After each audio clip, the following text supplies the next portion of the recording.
Good morning, 10th class. Today is 22nd October and the worksheet number is 47. तो बेटा आज की जो आपकी वर्कशीट है वो आपकी बुक से ली गई है. स्टोरी का नाम है टू स्टोरीज अबाउट फ्लाइंग. ये जो स्टोरी है आपकी ये दो पार्ट्स में है. तो आज आपकी जो वर्कशीट है इसमें आपको स्टोरी का पहला पार्ट डिस्क्राइब किया गया है और ये सीगुल के बारे में है. सीगुल एक पक्षी है जो आपने शायद आप जब खेत बाते हैं तो उसके पीछे भी आपने उड़ते देखे होंगे. बगुले जैसा दिखता है और उसके बारे में ये बताया गया है कि किस प्रकार से सीगुल जो है, पिक्चर में आप देख पा रहे हैं ये पक्षी है जो सीगुल होते हैं और ये मछली पकड़ के खाते हैं समुद्र से. तो ये जो चैप्टर है हिज फर्स्ट फ्लाइट, ये एक सीगुल के बारे में है, किस प्रकार से वो अपनी पहली उड़ान भरता है. उसी का एक आपको क्रक्स, एक आपको छोटा सा हिस्सा स्टोरी का समझाया गया है. आइए देखते हैं. His first flight written by Liam O'Flaherty is a story of young seagull who is afraid of flying. तो ये सीगुल है ये उड़ने से डरता है. It feels that it wings will not support while flying. उसको ऐसा लगता है कि जब वो उड़ने की कोशिश करेगा तो जो उसके पंख हैं उसका साथ नहीं देंगे. The writer gives a beautiful narration of the story about how the bird overcomes this fear. Writer ने बहुत अच्छे से समझाने की कोशिश की है कि कैसे जो ये पक्षी है जो सीगुल है वो अपने फियर पे, अपने डर पे जीत पाने की कोशिश करता है. तो पैसेज 1 को पढ़ते हैं. The young seagull was alone on his ledge. Young seagull जो है वो अपने लेज पे अकेला है. व्हाट इज लेज बेटा? एक तरह का आप कह सकते हैं छज्जा, समझते हो आप सब? दीवार में से कोई हिस्सा बाहर आ रहा हो या किसी पहाड़ी में से कोई हिस्सा बाहर आ रहा हो तो ये लेज एक उसी हिस्से को कहा जाता है. His two brothers and his sisters had already flown away the day before. उसके दो भाई और बहन पिछले दिन ही वहाँ से उड़ गए हैं. He had been afraid to fly with them. वो उनके साथ उड़ने में भयभीत था. Somehow, when he had taken a little on forward to the brink of the ledge and attempted to flap his wings, he became afraid. पता नहीं कैसे, पर जब उसने दौड़कर उस लेज से कूदने की सोचा उड़ने के लिए, तो जब वो बिल्कुल ब्रिंक पर, उसके आखिरी किनारे पर आ गया तो उसे डर लगा और वो रुक गया. The great expanse of sea stretched down beneath. नीचे बहुत लंबा चौड़ा समुद्र था जिसे देखकर उसे लगा कि मैं इस पर जीत नहीं पा सकता, मैं इसे उड़कर पार नहीं कर सकता. And it was such a long way down, miles down.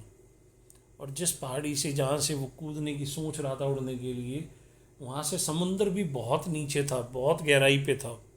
ऐसा लगता था जैसे मीलों दूर है. He felt certain that his wings would never support him. उसको अब इस बात का दृढ़ निश्चय हो गया था, उसको ये कन्फर्म हो गया था, उसको ये बात पक्की जच गई थी कि उसके जो पंख हैं वो उसका साथ नहीं देंगे. So he bent his head and ran back to the little hole under the ledge where he slept at night.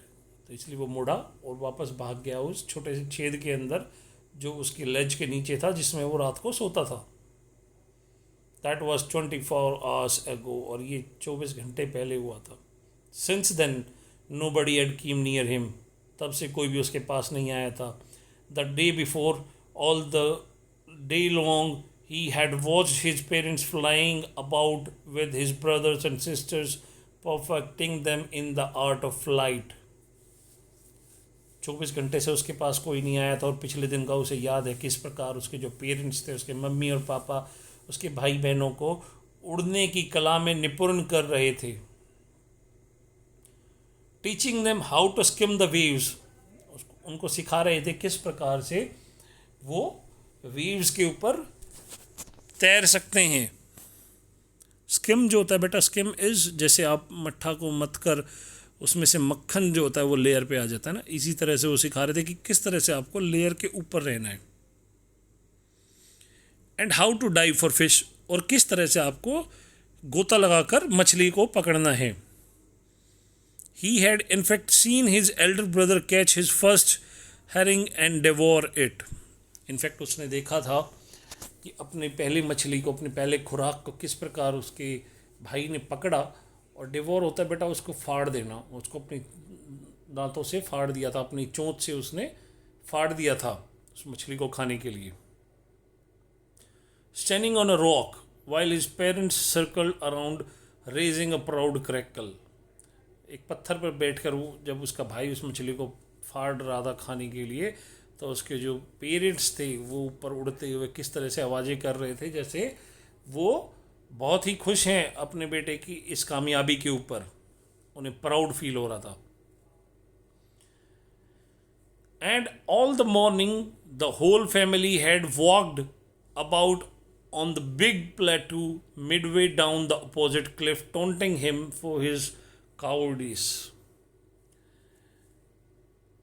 तो जो पूरा दिन जो पूरी फैमिली थी वो सामने एक टापू के ऊपर घूम रहे थे और उसे चिढ़ा रहे थे उसके डरपोकपन के लिए, कि वो किस तरह से डरपोक है और वो कूद नहीं पा रहा है। जब तक कूदेगा नहीं तब तक उड़ेगा नहीं। He stepped slowly out of the brink of the ledge and standing on one leg with the other leg hidden under his wing, he closed one eye, then the other and pretended to be falling asleep। उसने अपने माँ बाप का ध्यान आकर्षित करने के लिए क्या किया, ये जो सीगुल था जो डरा हुआ था, इसने क्या करा, अपनी जो लेज के किनारे पे बिल्कुल आके और एक पैर पे खड़ा हो गया और पहले एक आंख बंद कर ली, फिर दूसरी बंद कर ली और ऐसे एक्टिंग करने लगा जैसे सो गया है और यहाँ से गिर जाए ताकि उसके मम्मी पापा उसको बचाने के लिए वहाँ आए, लेकिन ऐसा नहीं हुआ। Still they took no notice of him, पर उसके पेरेंट्स ने उसको फिर भी नोटिस नहीं किया। He so his two brothers and sisters lying on the plateau dozing with the head sunk into their next.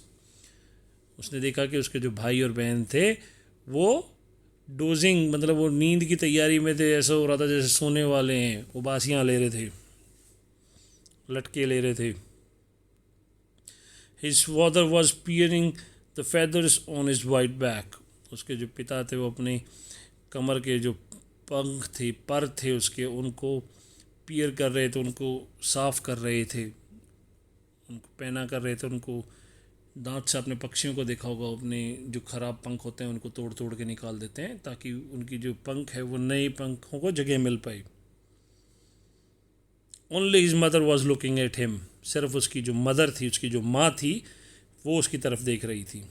She was standing on a little high hump on the प्लेटू। वो एक छोटे से टापू के ऊपर एक जो हम्प निकला हुआ था, हम्प कहते बेटा जो थोड़ा सा ऊंचा स्पेस होता है ना प्लेटू के ऊपर, जैसे ऊंट की कमर पे भी हम्प होता है, जैसे गाय की कमर पे भी हम्प होता है, पहाड़ी गाय की पे, दैट इज कॉल्ड हम्प।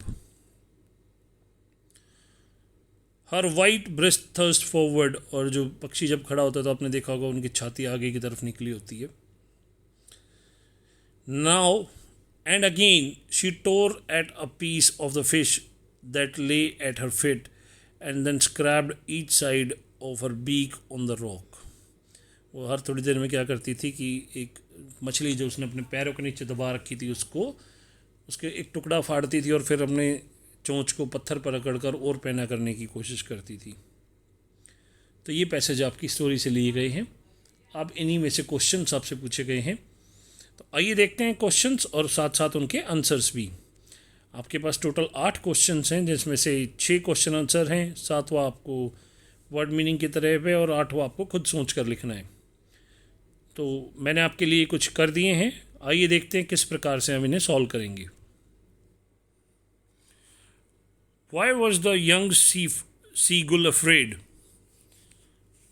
जो छोटा सीगुल था वो क्यों डरा हुआ था? The young seagull was afraid to fly because he thought that his wings would never support him and he will fall down. जो जवान सीगुल था वो डर रहा था उड़ने से, उड़ने की कोशिश करने से, क्योंकि उसे लगता था उसके पंख उसका साथ नहीं देंगे और वो नीचे गिर जाएगा. Now comes the second question. Why did the young seagull feel about his wings? तो जो यंग सीगुल था अपने पंखों के बारे में क्या सोचता था? The young seagull felt that his wings would never support him and he will fall down. उसको लगता था उसके जो पंख हैं वो उसको सहारा नहीं दे पाएंगे और वो उड़ नहीं पाएगा, जिसके कारण वो नीचे गिर जाएगा. For how long the young seagull had been alone. कितनी देर से यंग सीगुल अकेला था? 24 घंटे से. बताया था ना पैसेज में कि जो पिछले दिन चले गए थे उसके भाई बहन उड़कर, और तब से उसके पेरेंट्स भी उनके साथ चले गए थे. तो the young seagull was alone for 24 hours. Why was the whole family taunting the young seagull. पूरी की पूरी फैमिली जो थी उसको क्यों चिढ़ा रही थी? The whole family taunted the young seagull because he was afraid to fly. क्योंकि वो उड़ने से डर रहा था. They taunted him so that he could gather some courage and make his first attempt to learn to fly. वो उसको चिढ़ा रहे थे ताकि वो कुछ अपनी जो हिम्मत थी वो इकट्ठा कर पाए, अपना बटोर पाए और उड़ने की कोशिश तो करे. How did the young seagull do out of his ledge. What did the young seagull do out of his ledge. Young seagull ने क्या करने की कोशिश की? तो यंग सीगुल ने क्या किया था बेटा? वो एक पैर पे खड़ा हो गया था, दूसरा पैर अपने पंख में छुपा लिए थे और अपनी आँखों को बंद कर लिया था. ऐसा दिखा रहा था जैसे वो सो गए हो, बट किसी ने उसे नोटिस नहीं किया था. The young seagull stepped slowly out of the extreme of the ledge. He was standing on one leg with the other leg hidden under his wings. He closed one I then the other and pretended to be asleep, and they took no notice of him. और उन्होंने उसको notice भी नहीं करा. Sixth question. What was seagull's father doing. Seagull के father क्या कर रहे थे? तो बेटा मैंने बताया था अभी आपको कि वो बैठकर अपनी पीठ से पंख को पियर कर रहे थे अपने चोंच से. His father was peering the feathers on his white back. तो अपने वाइट बैक से वो पंख में से जो खराब पंख थे उनको चोंच से निकाल के फेंक रहे थे. That is called peering. Now come out to the seventh question. तो ये क्या कह रहे हैं कि हमें वर्ड वो ढूंढना है जिसका मतलब सेम हो. सेम. The verge. वर्ज क्या होता है बेटा? बिल्कुल किनारे पे. The same is the meaning of on the brink. Brink का भी वही मतलब होता है. टू शार्पन का मतलब होता है पियरिंग. मैंने इनको हाईलाइट कर दिया है येलो कलर से, जिससे आपको आंसर पहचानने में कोई दिक्कत ना हो. ब्रिंक होगा, यहाँ पे पियरिंग होगा. A narrow flat piece of rock that sticks out from the cliff. Cliff या वॉल दोनों में उसको क्या कहेंगे? लेज कहेंगे बेटा. To move lightly just above the surface is skim. मैंने बताया था ना आपको, स्किम यानी सरफेस के जस्ट ऊपर मूव करना, तैरना. अब लास्ट क्वेश्चन जो है ये आपको खुद करना है. क्वेश्चन मैं आपको समझा देता हूं. Have you ever had a similar experience where your parents encourage you to do something that you were too scared to try. Discuss this in pairs of groups over the phone. ये आपको discuss करना है और लिखना भी है कि क्या आपके साथ भी कभी ऐसा हुआ है कि आप कुछ करने में बहुत घबरा रहे हो और आपके पेरेंट्स आपको एनकरेज कर रहे हो कि करके तो देखो. मेरे साथ तो पर्सनली हुआ है, और जहाँ तक मुझे याद है एक बार नहीं 2 बार हुआ है. एक बार जब मैं साइकिलिंग सीख रहा था तो बहुत डरता था. हमेशा बोलता था अपने फादर को कि पीछे से पकड़ के रखना, साइकिल को छोड़ना मत. और दूसरा जब स्विमिंग सीख रहा था तब हुआ था. लगता था कि जैसे ही रस्सी को जिसको पकड़ के मैं स्विमिंग सीख रहा था, जैसे ही उसे छोड़ूंगा मैं डूब जाऊंगा. पेरेंट्स बहुत कहते थे कि इसको छोड़ो तभी तो तैरना सीखोगे, लेकिन मैं उसको पकड़े रखता था. तो आपको अपना एक्सपीरियंस डिस्कस करना है और उसे नोट डाउन करना है. तो that would be all for today. Keep learning, keep zooming. Have a nice day kids. Bye bye, take care.